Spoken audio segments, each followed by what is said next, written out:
Welcome, everyone, to this week's episode of Reanimated. This is episode 61, back from a very long hiatus due to multiple plagues on both our parts. I am AJ Conrad, here with my intrepid and, I guess, surviving co-host, Stuart Tiffin. Hi, Stuart.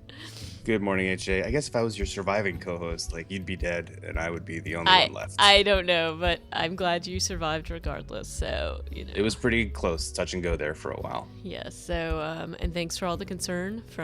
We heard from a few people that were worried that this meant it was the end. It was not, just a little bit of a hiatus for recovery, I suppose, so. But these are the times we live in. There are many plagues that we must contend with, but we'll soldier on. So in this week's episode, as always, brought to you by Squarespace, we will be talking about ParaNorman as well as episodes 1 through 3 of The Walking Dead season 3, and just talking about our sponsors for a minute. They have a wonderful offer code that you can use if you're a first-time user, which is zombie. And if you throw that in when you add it to your cart, you'll get 10% off your purchase. So, thanks Squarespace, as always, for your sponsorship. They're definitely a great service to use. It's the all-in-one platform that makes it easy to create your own website, and they give you a lot of options to personalize it. And we love it here at Reanimated.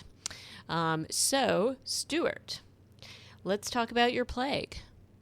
My plague, off and on, lasted for about 8 weeks, and but the worst of it was definitely since the new year. Were you kind of thinking to yourself, this is how it may end? This is what it feels like to be in a zombie apocalypse? I hadn't had a fever that high since I was in college, basically. That's the last time I remembered being delirious and hallucinating just from being sick. Any good hallucinations? No, this was not the good kind of being sick, unfortunately. I actually didn't hallucinate, but I definitely remember when I was 19 or 20 that I remember feeling or imagining or hallucinating that I was on a sailboat on a rough sea. This time around, it was just, no, I feel like ass and I just want to be in bed all the time. Well, I'm glad you're feeling better. And I'm glad we made it through the holidays somewhat unscathed, or at least alive. I guess that's the better way to put it. So we have a lot to talk about. One of the things that we were supposed to talk about before all hell broke loose was ParaNorman. And because we've been away so long, we decided to add in some bonus material, and it's something we wanted to review for a while, so we're going to move into season 3 of The Walking Dead. But before we get to all that, we do have a few news items to chat about. Some very sad news items. I was so upset when I saw this, and I had heard about it, and I was like, don't let it be true. But sadly, the news is true, and it's that In the Flesh, season 3 has been canceled. They're not coming back. Kieran Walker is laid to rest permanently, and it makes me so sad because they decided to replace this with a zombie-themed reality television show, which you and I had touched on, I think, a few months ago. Yeah, I think this was a potential outcome, but it's obviously very sad since they have so much still to explore in the world that the writers created for that show. Right, and great characters, great acting. You never know. Maybe they will revive it at some point. But I think part of this is because BBC, this particular, there's different channels on the BBC, and this particular channel was sort of the sci-fi supernatural channel, and they, I think, decided to pretty much do away with it. It's all going online now, so that's part of it. So it's a funding issue. But who knows? Maybe somebody will eventually pick it up. I will live in hope of this. You never know. But in the meantime, the fact that they're replacing it with this it's almost adding insult to injury. But, what can you do?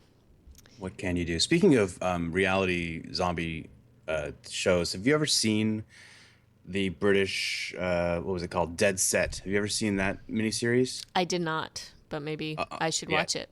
Oh, we're gonna have to cover that because it's not actually it's a mockumentary. It's not a mockumentary, but it's as if the cast and set of Big Brother was is zombie survivors essentially.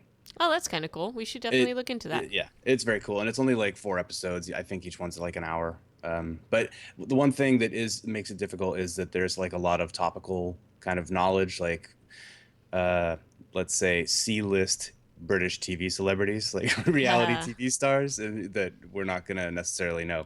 But if you spend, like an afternoon watching TV in the UK, you will be like, oh, wait, yeah, she was a zombie on that TV show. Either way, so dead set. We should check that out coming up soon. Definitely. Other news, which we finally have a little bit more information about the Walking Dead spinoff that they've been teasing for a very, very long time. So we now have an idea of where it's going to be, which is in Los Angeles, which is an interesting idea. I was kind of hoping it wouldn't be in the United States, but you never know. That would have been interesting. I hadn't even thought that far. I was hoping But it would be, I thought Tokyo would be kind of a cool city or something like that, just something very different. just go Eastern Europe where it's, cheaper to shoot Right. and well, I feel like actually Eastern Europe you could end up looking a lot like backwoods Georgia because there's Well, a that's lot why of I that. thought Tokyo might be cool, Yeah. or even Africa could be a really cool idea. But you never know. Maybe for the future. So Southern California has the potential to be like massive expanses of suburbia, which is terrifying to me Yeah. for a zombie apocalypse, and desert, which is Mm-hmm. also terrifying. So, I mean, there's lots of biomes actually in California. So like, they can they can find mountains. They can go to Santa Barbara for some more lush kind of stuff. I think it's an interesting choice to set the show there, and otherwise the article is very much a Robert Kirkman exercise in not saying very much, right? Well, right. So I was going to be like, so they're telling more. Well, they just told us the location, and pretty much everything else is a teaser. One thing that he did mention, though, that is, and I think we kind of knew this, is that there aren't going to be any characters from any of the current. Well, there might be. You never know. But from the current television series, but there's definitely no storylines from the Walking Dead graphic novels because clearly none of that is set in Los Angeles. So, but you never know. I mean, it's an ongoing series, so who knows? Maybe they'll decide to add in some things. But the other thing he said is that this is very much a family oriented storyline. So I'm assuming that it's going to follow a family, which is something he had mentioned before, that there's going to be teenagers and that kind of thing. So Yeah. so, but yes, he's very good at giving absolutely no information in his interviews. Hmm.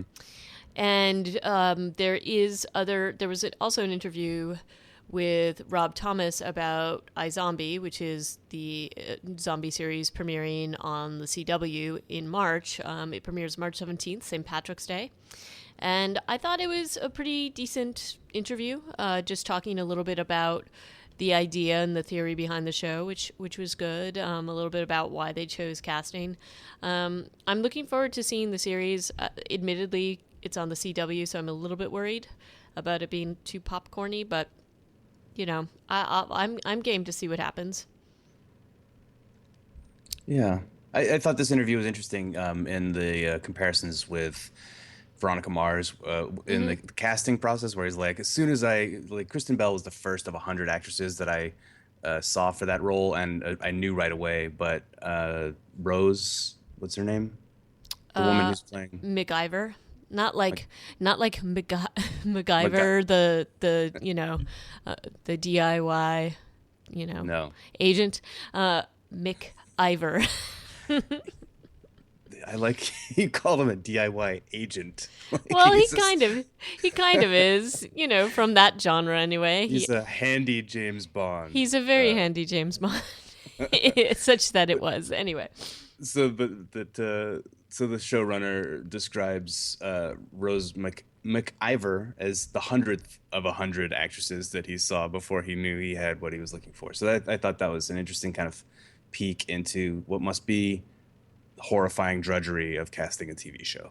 Right. And, it must have been, as they were seeing more and more people, it must have felt like there might be no hope. When you get into like the hundreds, that's a little bit terrifying, right?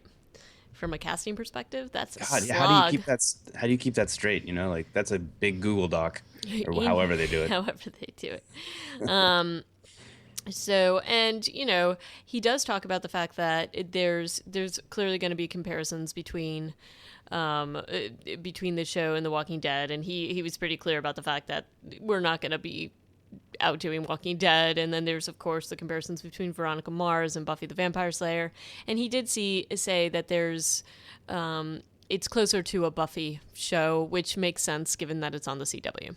So we'll see what happens. Oh, but did you see that he also said Warm bodies? Yeah. I was not going to get into that because I just got really upset when I saw that. I was going to focus on the positive here. So yeah. Okay, we'll see what happens. Yeah, we'll see. So I'm interested to see what happens. So we'll certainly review that once this premieres.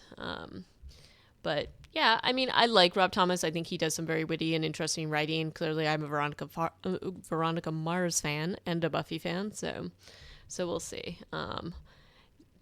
But I reserve the right to comment on that until after it comes out. Speaking of things that are coming out, segue into the video game by Sony Online Entertainment, H1Z1, came out on early access on Steam this week. I heard you tried it out. Yeah, I did. It took me a while because they had a bit of a rocky launch, which happens with most online games, but like couldn't log in for the first day. So this is we've talked about this a few times, but for anyone who hasn't heard, it's a sandbox, which means kind of like an open world, do what you will, survival zombie game and it's online. And so you've got other survivors running around with you. And if you're familiar with DayZ, which is kind of its predecessor in many ways, plus contemporary, because DayZ is still here, and DayZ hasn't even been released yet. It's still itself in like beta or alpha stage. It's not a great example of people working together to succeed. No.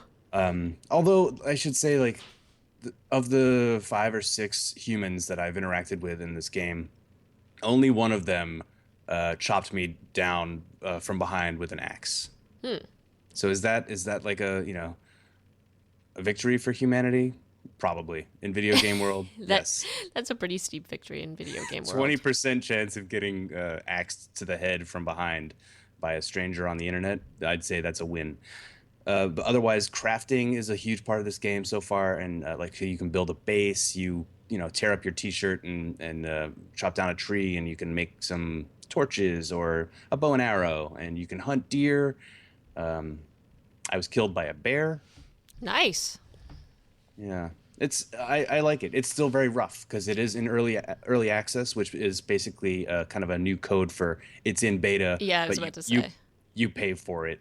You pay for the honor of testing this game for the company in a way. Nice. But hey, you know what? If you're a fan of the game or the developer, I don't think it's a huge steep price at $20 to get in a couple months or a few weeks earlier than the rest of the world. That's actually not that bad. And eventually it's going to be free.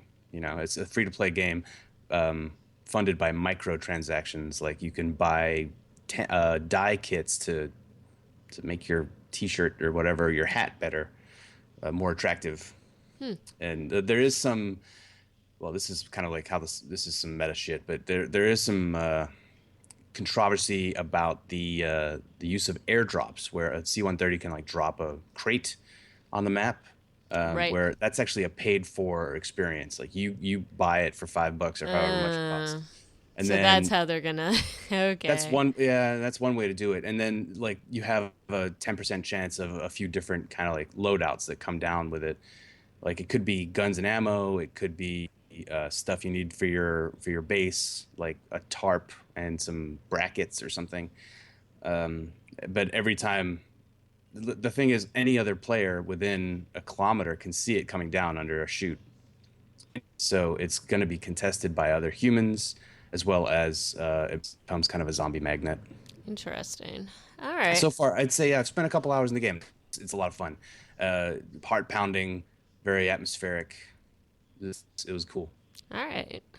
And speaking of zombie games, did you happen to see the video that came out with the parkour folks being chased by zombies a la Dying Light? Yeah, and every time I see one of these parkour videos in Europe, where there was another one that came out last week that was based on another video game called Assassin's Creed, and every time I see this, I feel so bad for the people who live in these houses. Oh, I know, right? So this they filmed apparently over 3 days in Cambridge in the UK, and it's done by Ampesound, which is a film company that has some affiliation with parkour athletes, and they decided to do a real life rendition or homage to Dying Light. So it's basically these people just jumping around on all these rooftops and in backyards. And I think if you were in these neighborhoods and didn't know what was going on, this would be somewhat terrifying and also very noisy. So Yeah. but it looks pretty good. The only thing I would say is that sometimes like the hands flapping around, like the runner's hands right in front of the camera, because it's, you're basically, it's as if you're running, as if you are the parkour athlete. Some of that looked a little silly to me. And if you get motion sickness, this is not for you, because Yeah. it's very disjointed and frenetic, shaky cam. So, but it's a pretty good rendition. I thought they did a pretty nice job with this. Yeah, the end is also good with the well, I won't spoil it, I guess, but there's some good effects at the end. No, I thought it was cool. And Dying Light looks, not to harp on video games too much this episode, HA, but Dying Light is looking really cool It to is. play. And I read a very favorable review already, even though it's not out yet. I think it comes out maybe this month, or it's coming out soon. It's coming out pretty soon, and I mean, there's been a ton of lead up to this, and we've gotten to see some sneak peeks. It looks beautiful to me, at least the little bits that I've seen. So curious to hear what you have to say about that. Oh yeah. All right, well, on to the review portion of our podcast. So ParaNorman, poor ParaNorman, who we were going to review for the movie that we were going to review way back in early December. This is a stop motion animated film. It was, it came out in 2012, correct? I believe. I don't have that. I believe it came out in 2012. And this was, there's, if you've ever seen The Corpse Bride or Coraline, it is the same artist, and the same, and then there's the director of Flushed Away, Sam Fell, who did, who was involved with this genre or with this film, and the storyline surrounds this kid, Norman, who can see the dead as ghosts, or I don't know exactly, I guess entities, and nobody else can see them. And it's presented in a pretty cute way. I do think that the presentation and the lighting and the sets and how they did the shots of this were really beautiful. And I even thought the storyline was okay. So he basically lives in a town. He gets bullied a lot. So there's a lot of themes about that going on and about being different. And he ends up having to save the town from a little Puritan girl that was killed by evil Puritan people. And I think the first half of the film was definitely really good, but then it felt pretty long to me. I think if you're a kid who can handle some of the content of this, because I think it could be scary from some kids, it's good, but it definitely dragged a lot in the end. Pretty good effort, though. I enjoyed it, but at the end I was kind of like, all right, guys, wrap it up. How about you? Yeah, I agree. It took me a few times, a few sittings to get through it because I got bored. Yeah. And life. But things I liked about it. Well, I don't know if this is overall. I did not really like this film. I like, and I don't know if it's like a bias against animated, because I don't think that I have one. I enjoy a lot of animated films, but this one, it felt, yeah, like you said, a little draggy. I did like, I don't know if I actually like this or not. The art style is very interesting to me. Everything is asymmetrical. Yeah. People are all really ugly. Yeah, they're totally ugly, and I kind of liked that because Yeah. you're kind of used to seeing people, especially in animated films, be a bit Disneyfied. So this reminded me a little bit more of like Nightmare Before Christmas, how everybody doesn't have to be pretty. And for Nightmare Before Christmas, there were a lot of reasons for that because they're like, Um, but yeah, no, I hear you on that. Norman's mom and his sister are like obviously an older and younger version of each other, Yep. because they're identical except the mom has like bags under her eyes and a weaker chin and maybe a light, slightly larger waistline. But it's like a almost too. It's not a very nice portrayal of people in terms of their looks, and they almost all are total dicks, right? Yeah, and you know what? But in some ways, I know that sounds strange, but I kind of liked that they did that. I don't. Instead of being an idealized world, this was a little bit more realistic. I think if you're going in to watch this as like a feel-good film, it's probably not it for a lot of it because some of the behavior, as you said, of a lot of the characters is not ideal. Norman's got weird interactions with everybody, with his sister, with his mom, with his dad. His very good relationship is with his grandmother, who's dead. So, I think I initially was put off by this, and then I kind of started to like it. So, other than the fact that it was a longer film, I thought that it was pretty well done. Some of it was a bit trite, but I also was trying to think of it. I don't know that we are necessarily the target audience for this. So, I'm not sure who would be though, because like you said, it's I don't know, it's negative. It feels so, negative enough that kids wouldn't be super into it unless they're not like taking in the message. But the message is like banged into your head over and over again, like xenophobia. People are not nice to people who are not like them. And then at the very end, spoiler alert, Neil's brother is gay. is gay, and it's like, oh, That you was love kind my of boyfriend. strange. He makes a great souffle or whatever it was. I'm like, wait a second, this comes out of left field, and I don't even like the whole movie. They've been telling us that everybody hates anybody who's not like them, and then this guy has been gay the whole time, and it's not a big deal. So Right. to me, it's like a kind of a narrative dissonance there. Well, eventually they accept the different people, right? Well, at that point of the film, everybody's cool with Norman again, right? Yeah, Right. but it's just I don't know. I felt like all of a sudden every people are better and people are nice, but that has not been the case for like the previous 2 hours I've been watching this film, and it doesn't feel like it makes sense. Well, I will agree with you on there are other films that I enjoyed a lot more, and I did enjoy Coraline a lot more, and I did enjoy Nightmare Before Christmas a lot more. So I think that they had a little bit of work to do in terms of storytelling here, from my point of view, but it was a good effort. And I just wish that they had done a little bit more to make the story, I agree, maybe a little bit more positive, but, and also not draggy at the end. But Yeah. that's really all I have to say about it. It did pretty well worldwide. They had a budget of $60 million for this, and domestically it did around 56 million, and on overseas around 51 million. So it definitely made a profit, but I would not say that it was the overwhelming success of other films in this genre. So that's pretty much all I have to say about it. I wouldn't say that this would be a film that I would be like, you really need to see it. No. I kind of was sort of like, okay, I'm going to put this behind me after I saw it. And just from an interest in sort of the production of it, I think some of that was amazing, but it's definitely not it's not on my top 10 list at all in terms of animated films. Agreed. All right. But now are you ready to dive into what I am very excited to talk about today? Oh, hell yeah.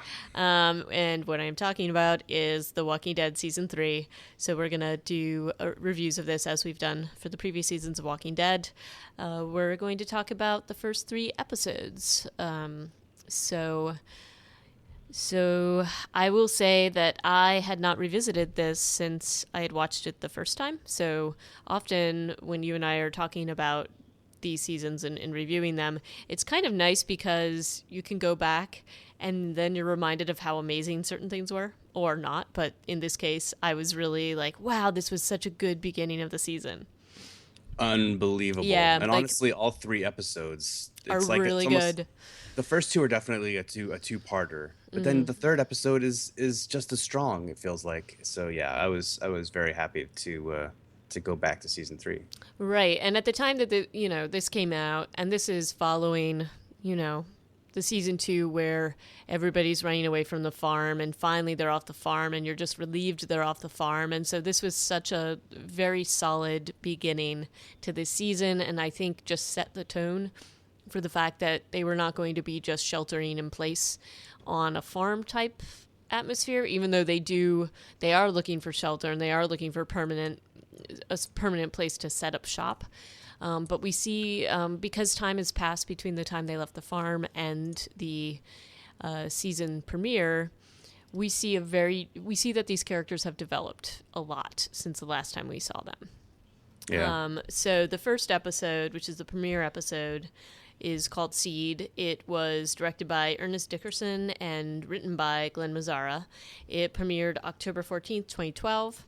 And it had a very good opening. It had almost closer to 11 million viewers for the premiere. And the group that we're seeing in this episode is the group that we saw staying together as they left the farm. So it's Rick, Lori, Glenn, Maggie, Herschel, Carl, Beth, T-Dog, Daryl, and oh my gosh, why am I forgetting her name? The older woman. Carol.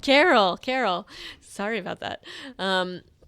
And what we're seeing here is a group that is used to fighting together, that trust each other, that is like clearing out houses. Carl's involved. There's no question about the fact that he's involved in helping killing the infected. It's a very solid first opening. Yeah, and no dialogue until 6 No. minutes into the episode. And that just underlines the fact that these guys are like a well-polished machine, but at the same time, they all look depressed and beat the hell up, right? Well, and they're, when they do finally talk, we find that they've been moving from place to place, that this is exhausting because they can never feel safe and they can never really stay in one place. Lori, when we left in the last, at the season finale of season 2, she was pregnant, not yet showing. Now she is very far along. So there's been a time lapse and she is like 8 months pregnant at this point. So there's that concern because clearly I think she might even be 9 months because Okay. Carol later on says that she's overdue. So she's Okay. late. So she's late. And it's clear that that's a concern. So there's a lot of dynamics going on, but there's none of the infighting, or it doesn't feel like there's the infighting. There's discussions in the group and they're used to working as a group and they're working out problems, where before it was all like, what should we do? And there was just a ton of question about who's going to be leading us? What are we going to do? What are the moral components of what we're doing? Now they are a unit. They're not really talking about those things anymore because I think enough time has passed. Yeah, and that's obviously a relief, isn't it? Mm-hmm. For us and them, I would hope. Did you have any reaction as they go into the house in the opening? After like they bring in the rest of the group, and it was like a procession of people who are dead. Yep. Like characters who have been killed off the show, and it's kind of tough to go back and realize just how much of the cast is gone. Is gone. Oh, I mean, a lot of them have been replaced with great new people. Yeah. But yeah, it was kind of it was tough. It's like an in memoriam. It was. And there's mention of Shane and all this other stuff, and it's hard. But it's also, I think part of it is that now that they are this little group, they understand how precious that is to trust each other and to make sure they're working together.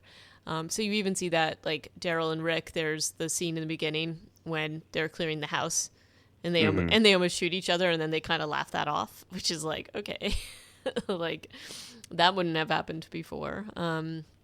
It was a very solid beginning, and I just was so excited to see it. Oh yeah, just like glued to the screen for that first 10 minutes, and then even when they do start talking, they're also, as you said, they're talking about how they've been moving around a lot. But they're also like T-Dog is having a conversation with somebody about like actual zombie group movements. Like they Yeah. know this area so well at this point. Right. They know where the groups of zombies are in the area and which ways they're going and if they're gonna maybe join up. And I thought that was pretty cool. I totally missed that the first like probably 2 times I've watched that episode. Yeah, I missed it too, and I noticed that this time and was just like, okay, so they're in this world. They know how to. They have gained a lot of knowledge and they're working accordingly. Yeah. And then this episode also intros the prison, which Yeah. Rick's face when he sees it. I know. Oh God. Yeah. It's good. And we also during this episode we see what's been happening to Michonne, who we got a very, very brief intro to in the previous season, like pretty much just a silhouette and her with the her samurai sword. And her two and her pets. her two friends. Yeah. So we see a little bit of Michonne action, which is pretty awesome.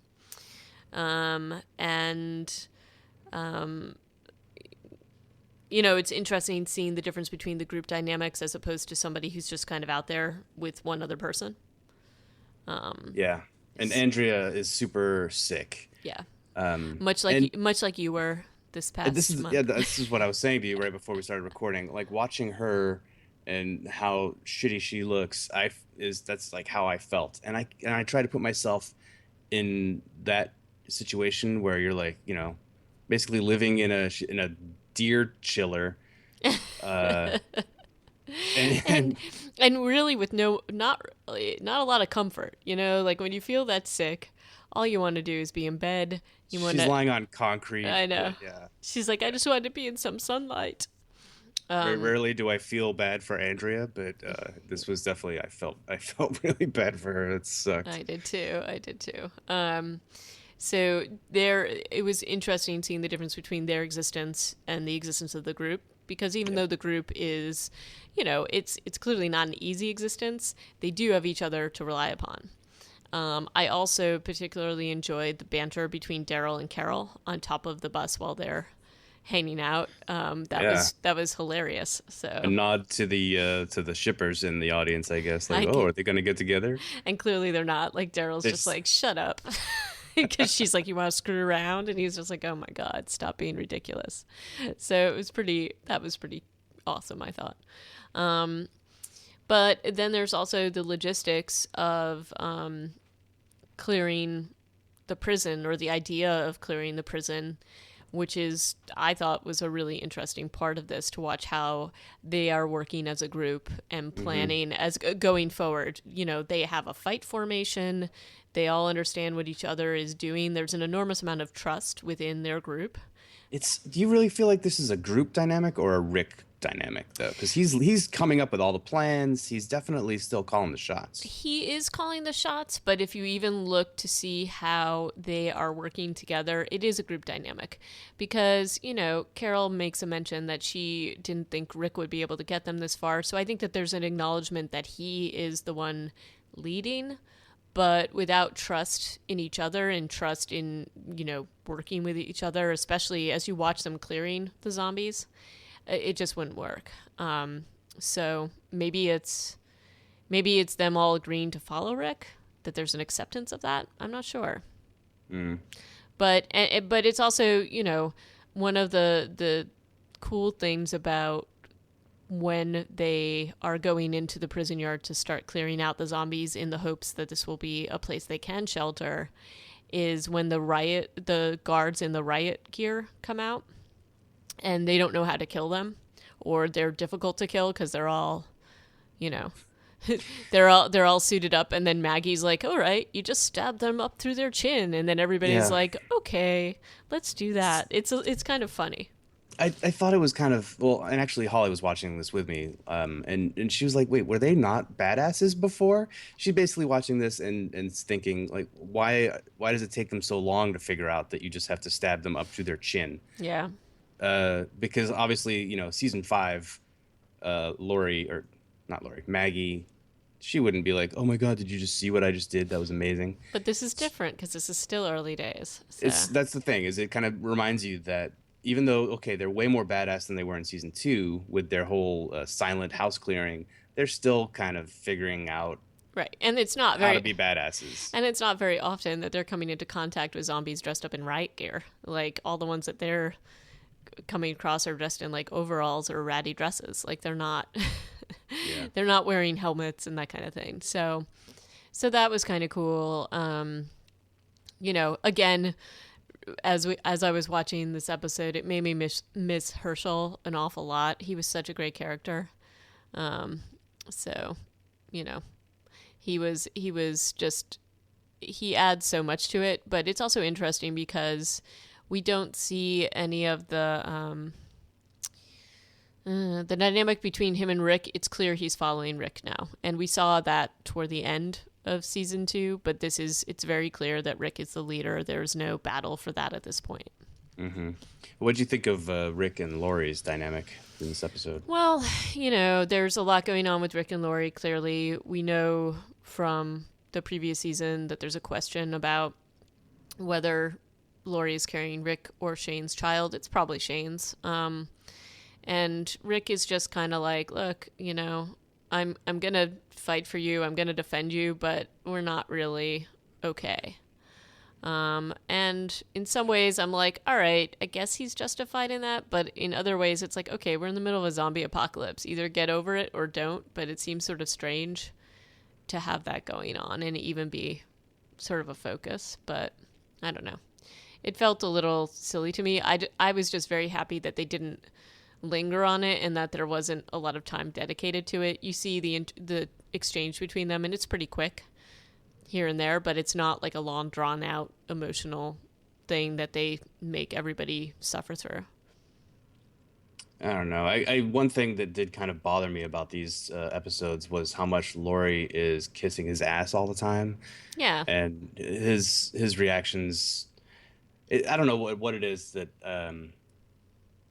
I feel like Rick is not sure, it seems like, about how he feels about her, and she seems super fragile and vulnerable, and yeah, I don't know. It just felt a little weird to be a witness to this. Obviously, it's like a terrible marital situation to be in, where your wife is about to give birth, and he's doing what he can, I guess, but he's being kind of a jerk.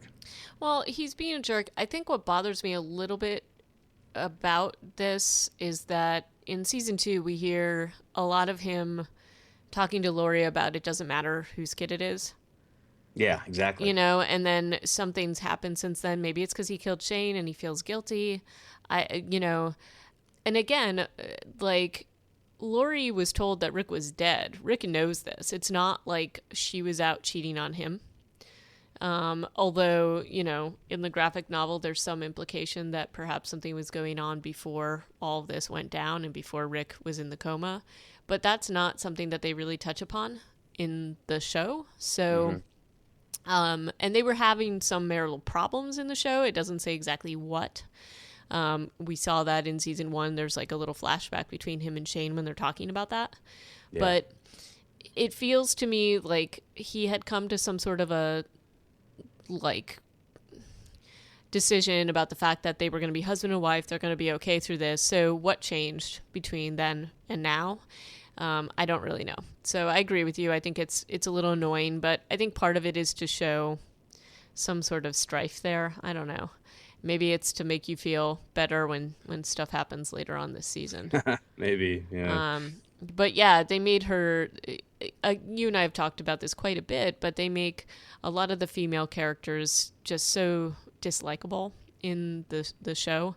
Although I would argue that Lori was always a little bit. She was never one of my favorites, even in the graphic novel. So No, because she's not an ass kicker no, like Maggie or like Andrea's supposed to be. She was always kind of a caretaker, but yeah, she doesn't do a great job of that, I guess, is right, probably why one of the reasons why we don't like her. But in this episode or in these two, I kind of get them mixed up in my head. She does say a few things that kind of tilt her in my favor, which are like admitting that she is flawed, saying like I'm not a good mother and I've been a shitty wife. right, But this is, but I support you in everything you do. And then sometimes it just felt a little like too over the top. All of yeah. her like patting him on the back well, I guess the show does a good job of having Rick be like, "Why are you saying this to me? I don't need you to tell me that I'm making the right decisions because I know I am." Kind of Right. is his reaction. Right.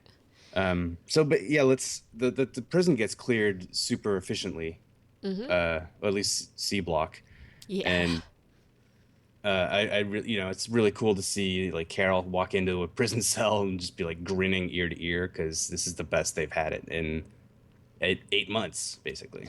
Right. And to know that you're not going to get attacked has got to be a really good feeling. So that's kind of cool. But then things don't go so well at the end of this episode, which is they just did this in such a good way. I will say that part of me was very frustrated because Rick, Herschel, Daryl, T-Dog, Glenn, and Maggie all go in to clear additional cell blocks. They're basically looking for the infirmary and they're looking for the cafeteria because they're hoping that there's supplies. Mm-hmm. And they start out going through, and it's methodical the way they're doing things.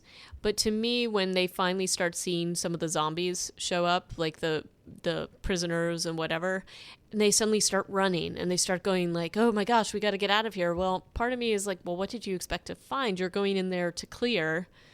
Why are you acting in sort of a disjointed and frenzied manner when you were so methodical before?" Yeah, they get a little spazzy for sure. They were a little spazzy, and I mean, granted, it is close quarters. There's not a lot of light. I could see how people would panic, but it's just such a sort of departure from how they were acting before that it felt a little forced to me. But then, we see what happens later on in this episode, which is like, oh my gosh, like this is why this episode is so great. So they basically get cornered and separated. And then something big happens with Herschel. What are you like trying not to spoil it because I think we have to? No, I'm gonna spoil it. But Herschel gets bitten in the ankle, and I've got a beef with this scene. I don't think so. This is the thing. I don't think that they would have ignored this zombie sitting there. And vice versa. They all basically walk past that zombie at least once, Right. and then Herschel hears Maggie cry out and goes back, and suddenly the zombie like bursts into life and attacks him. And Right. There's it's like a small thing, but I agree feel like they with could have done it more realistically. They totally could have, where it's Yeah. like just honestly, it could have just been like a zombie head on the floor. Do you know what I mean? Like or just one comes around the corner and bites him Yeah. because well, he's separated from the group a little bit. yeah. But in any case, it's this moment of terror because you know what this means. Maggie's freaking out. They all grab Herschel, manage to get him into the cafeteria, which they do find. And then there's such a not great, it's horrifying because they have to like amputate his leg with a machete. And that's all Rick too. Yep. Rick is the one who is like, okay, this is what we have to do, and he does it. Yep. Even though he's like freaking out as he does it. Yep. Or I'm not sure if he used an axe or a machete, but he uses something to get the leg off. And then you just see this group of people that have been like hanging out in the cafeteria. So they're prisoners or whatever. And it's so weird because you've not seen any outside non-zombie people other than the group until this point. Mm-hmm. And there's this whole, like, there's a lot of energy going on here because nobody knows who to trust. And they're prisoners, so there's that dynamic. And Rick is just like, I don't trust any of you. You guys are going to stay back there. Like there is no trust involved anymore for outsiders from the group. And I don't really blame them. I mean, it's a prison. Yep. So it's that was like a very interesting ending, which sets up for the next episode. And I do agree with you. I think this is a two-parter, clearly. Yeah. And yet they did not come out. I mean, they came out a week apart, which, I mean, as I recall, was really difficult. Yeah. The episode 2 in season 3 is called Sick. It's directed by Billy Gerhardt and written by Nicole Beatty. A little bit of a less viewers for this, but it was still a solid episode. So we see the aftermath of what happened in Seed, and it's, the group dealing with Herschel's injury and also with dealing with survivors other than themselves.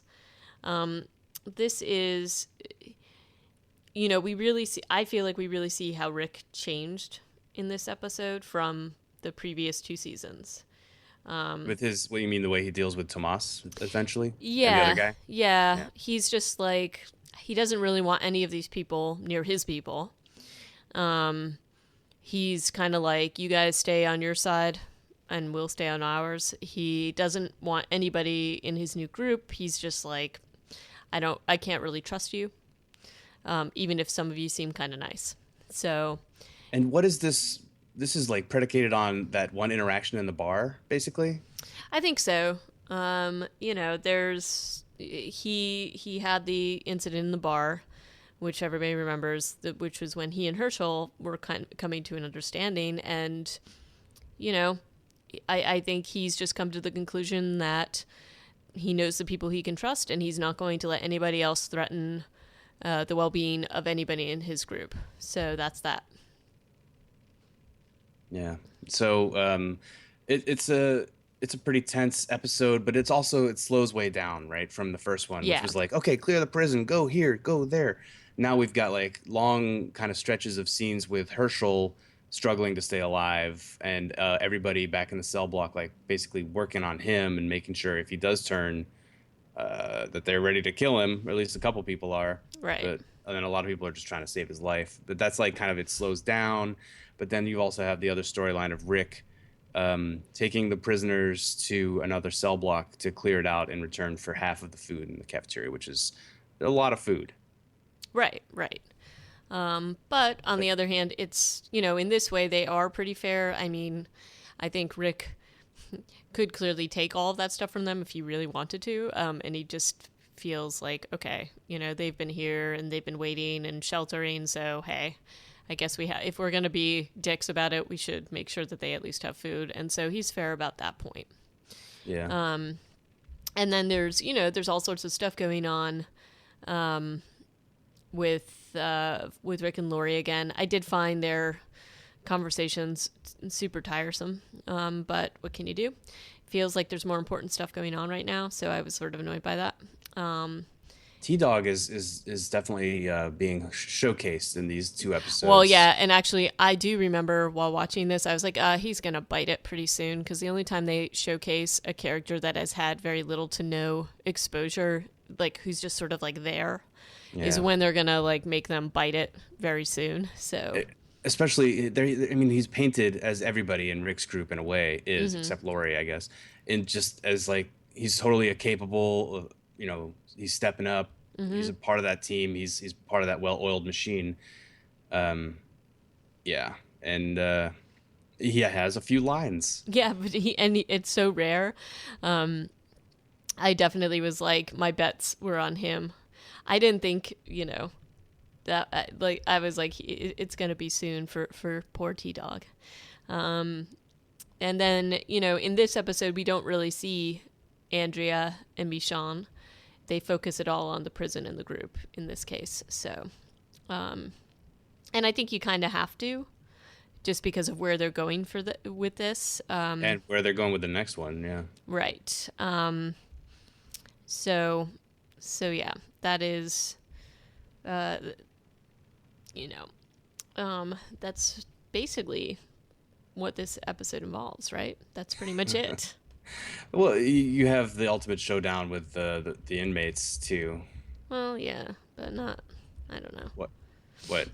There's an ultimate showdown, but it's kind of inevitable. You don't. It's not like it's really a surprise, Well, right? no, because Tomas is basically making eyes at Rick the entire Yeah. time.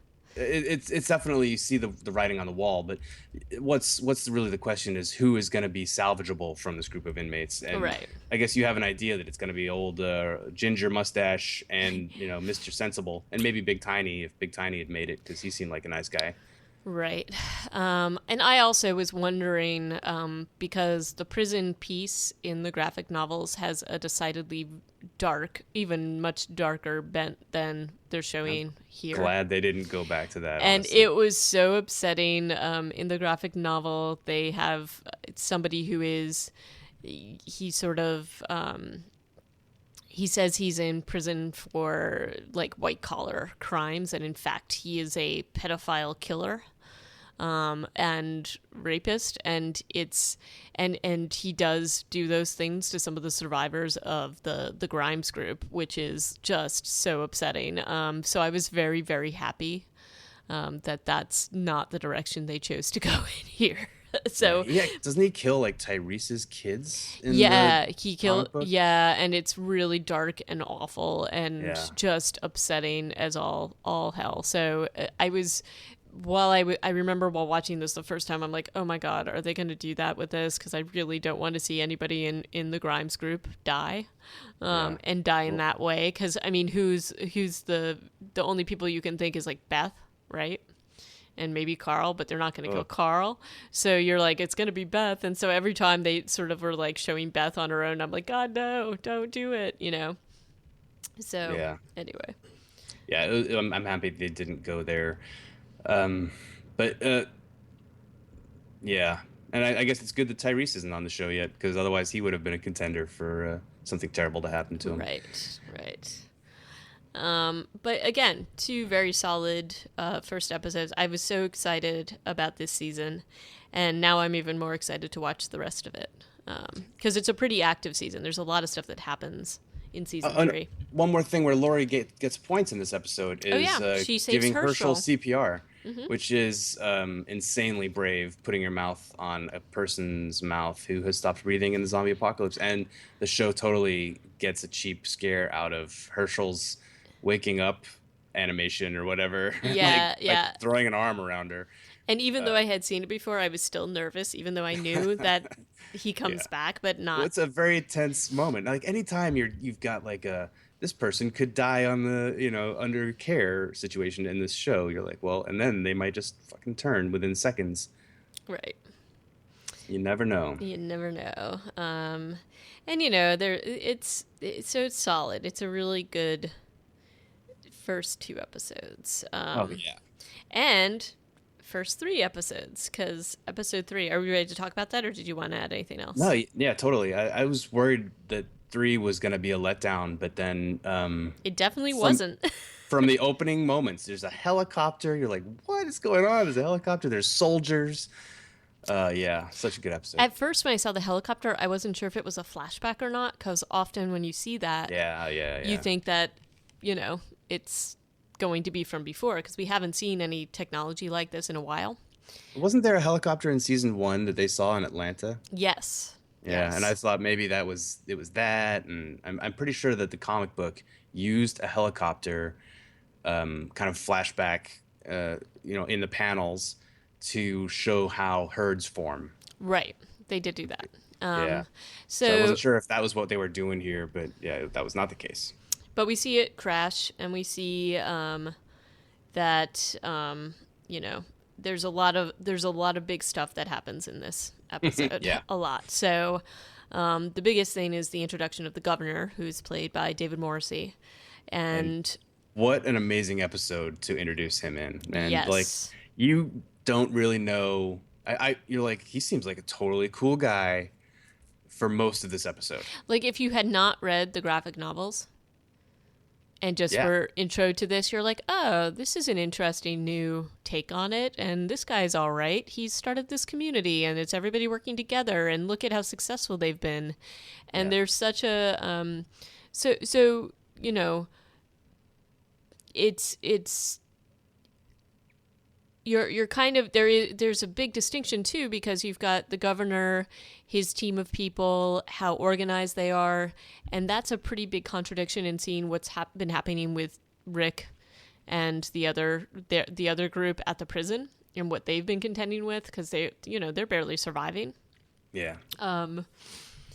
And he seems like he's got it together. You think he's like decent. He's kind of looking at things about what they can preserve, and you're really not I think a lot of they give you some hints. I think that there are hints within this that things are not right, and it's the whole if things seem too good to be true.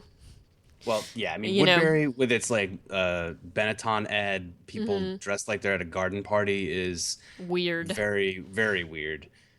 And the fact that Merle is there. Well, and that's your tip off that things are not gonna be. Like, I'm sorry, if you're in cahoots with Merle, you're probably You're not at a good least guy. morally ambiguous. Yeah.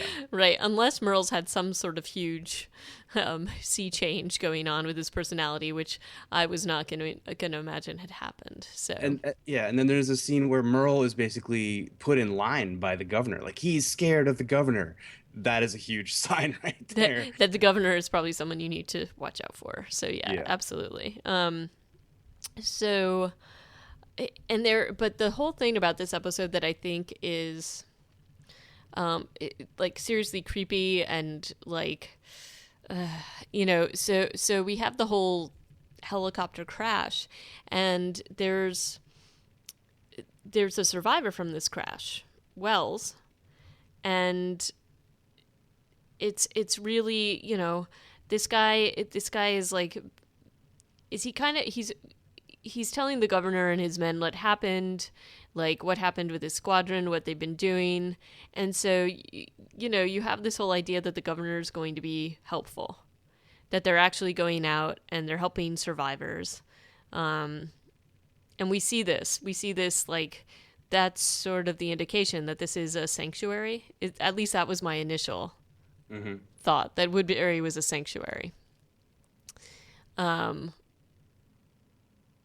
But it's just so, there's such a creepy undertone about what happens in this episode with Wells. They also introduce a concept or a theme that definitely has come back in season 5 too. The I just saved you and now you should thank me concept, which Merle says to Andrea and Michonne when they're like first in Woodbury and they're getting medical attention. Right. It's like, I saved you against your will, but now you should be really grateful to me, and you owe me, and you owe me a lot. It's really an insidious and unpleasant sort of thing to put on our heroes, even if it is just Andrea. But obviously, we don't want Michonne to suffer. Well, right, but this is, again, I was actually going to say the other thing about this episode. It's like, oh, Andrea, I felt a little bit bad for you when you were sick, but she's such a like convert to so quickly, yeah. And honestly, her protests at the beginning are like too much, and then her switch when they have breakfast together is so obvious, and she's basically fucking the governor at breakfast. It is such a like turn on a dime, and I guess that makes me kind of forgive Michonne for having the crazy facial acting that she does this whole episode, where she does a lot, yeah. She stares daggers at everybody around her. And it feels like a cult, and I get that. I also, this is the thing about, which again, it upsets me about what they did with Andrea's character in the show again. And I always kept hoping that they'd redeem Andrea's character, and I had some hope when we saw her with Michonne, because Michonne's like a super cool character, and clearly they've been through a lot together. Like, they've been helping each other. So it just didn't sit well with me that Andrea was basically ready to just discount all of Michonne's opinions that quickly, because of whatever's going on. She gets a little bit she of turns on her really yeah, fast. like she turns on her so fast, and I guess I just can't believe that she would do that had she been through all this stuff with Michonne. So that felt a little ridiculous to me. Yeah. But maybe it's just the writer's way of making you just be like, okay, Andrea, you're just a lost cause. Michonne's cool. She can be forgiven for leaving your ass in Woodbury. you know? If you think about it from the chronology, Andrea and Michonne have been together longer than Andrea had been with the other group. Well, right. That's what I'm saying. So I just find it so implausible for her to end up, get a little bit of whiskey from the governor or Yeah. whatever it is, and, hospitality, and then be like, all right, Michonne, I don't trust a damn thing you say now. I Yeah. don't buy it. I just don't think her loyalty after all they had been through would just flip that quickly. But apparently it did. I mean, unless she is just like a spineless, bad, not a great character, and then we're justified in not liking her. I guess so. And it is cool to see Merle again because you know that there's going to be some interesting stuff that happens with his introduction. There has to be because he's just such a divisive character. Yeah, Michael Rooker is just amazing. Oh, he's so good. He's so good at playing a bad guy. And then we see like more of the evil that happens. I mean, I will say when the governor leads a team to where Wells was saying all the other survivors were, you kind of know what's going to happen, right? I didn't. I mean, and I'm just so disappointed every time I see that scene happen. I know. Like, there's like 8 soldiers there. They have a bunch of stuff. I don't it think seems they. like such a waste. Yeah. And so they take out the team of soldiers here, and and then the unveiling at the end of the episode is seeing the real face of the governor, which, and this is straight out of the graphic novel. He's got like this super creepy, study with all these heads in the bottles, and they're zombie heads, and one of them is Wells. So, they clearly don't want any competition. They don't want anybody that is. I guess one thing that I was wondering what you thought was, do you think that they would actually have been able to beat this squad? Yeah. Really? Well, they outnumber them. There's 74 people, they said, in Woodbury, and there's 8 soldiers. The only reason I could think of if he's really that paranoid would be if he brought them into Woodbury, that they would create a faction Maybe who would contest him for leadership, but that's crazy paranoia. I mean, of course it's the governor we're talking about, but it doesn't, to me, I just feel like it's a waste of men and so yeah, and bullets, because obviously his guys have to gun them all down. Right. And I also have a real problem with the fact that these military soldiers managed to get encircled and have nobody looking at their own perimeter. No, that's what I mean. I mean, I felt like they wouldn't have gotten the jump on this group of I'm people. sorry. I thought you meant like in a Woodbury versus these 8 guys. Yes, Woodbury would still win, but yeah, the fact that they got jumped so easily was also pretty Especially sad. if they've been living in this world for so long. Like, I just don't. And they're people that were trained in combat from the get-go. Like, these aren't civilians. So, But they're National Guard. I mean, they're I know, but still, they have a jump on other people in that they at least know generally how to use weapons and stuff, right? Yeah. So, I don't know. And it's not like all 73 residents are going out against them because... Probably, yeah, half of them are dressed in all white pants and shirts and sandals. So the amount of people wearing shorts in Woodbury is really... Like, when they drive the convoy back through the gate, the guy who opens the gate is wearing shorts and like a Cuban shirt and sandals. I'm just like, what are you doing in the zombie apocalypse wearing shorts? Yeah, not a good idea. Not a good idea. So yeah, so a lot of interesting things within this. A great intro of the governor, and a great ending scene with the governor, I thought. So, yeah. Yeah, it's a super cool episode. Great arc for the governor just in that one episode. Introduces us to Milton, who is like an interesting kind of character with his obsession with tea and being, civilized. and it's like a cool dynamic. You got Merle, who's the dog, Milton, the brains, and the governor, who appears just to be like keeping everybody in check, but also keeps heads in an aquarium. Yep. I don't know. Like it's obviously, it sets by this third episode, we're like, oh my god, we're in for it. Like season 3 is gonna be fucking cool, and because we've got Rick in the prison, this guy's out there, and yeah, and also we're set. and you've got Daryl at the prison and Merle here, so of course part of us is like, what's going to happen when they get reunited? Because clearly they're going to have to get reunited, right?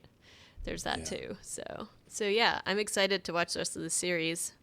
I'm going to have to stop myself from binge watching it, honestly. So I have no problem with that because there's so much good stuff right now on Netflix, and the Amazon pilot season is here.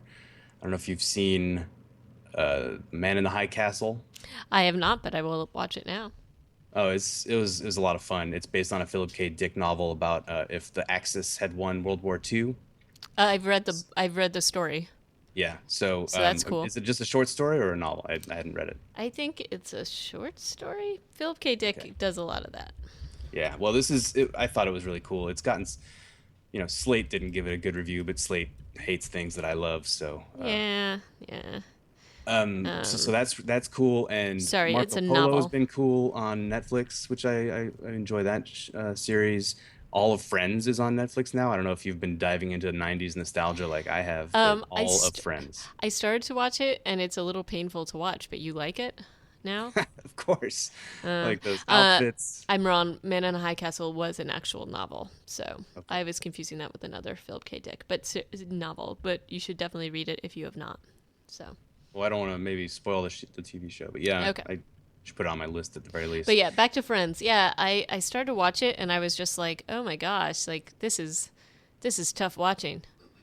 Yeah. But maybe that's just me.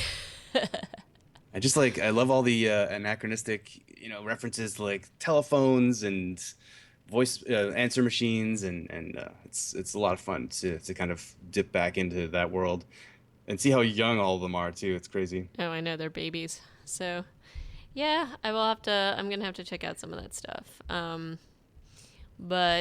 So are we going to be talking about the next 3 episodes of Walking Dead? Yeah. I think we're gonna do 4, 5, and 6 next time on the show. Not sure exactly when that's gonna be, but hopefully next week, because we are back. No, we're back. It's gonna be next week, Stuart. You have to commit to it, my friend. Okay. So. Okay. Fair enough. All right. Well, I think we're ready to sign off. No? Yeah. I have nothing else. Those were awesome episodes, and ParaNorman was fine. Not great. Meh. It's tough to put anything up next to this season of The Walking Dead. Yeah, agreed. But still, even if by itself, meh. So, other than some of the interesting art stuff with it, but all right. Well, until next time, I will be binge watching in good health, hopefully. Yeah. And if listeners want to get in touch with us, you can do so on our website at reanimatedpodcast.com. And you can tweet at us at reanimatedpcast and email us at reanimatedpodcast@gmail.com. Yep. So, and we'll try to answer you as quickly as possible, plague permitting. Mm-hmm. All right. See you later, Stuart. Adios.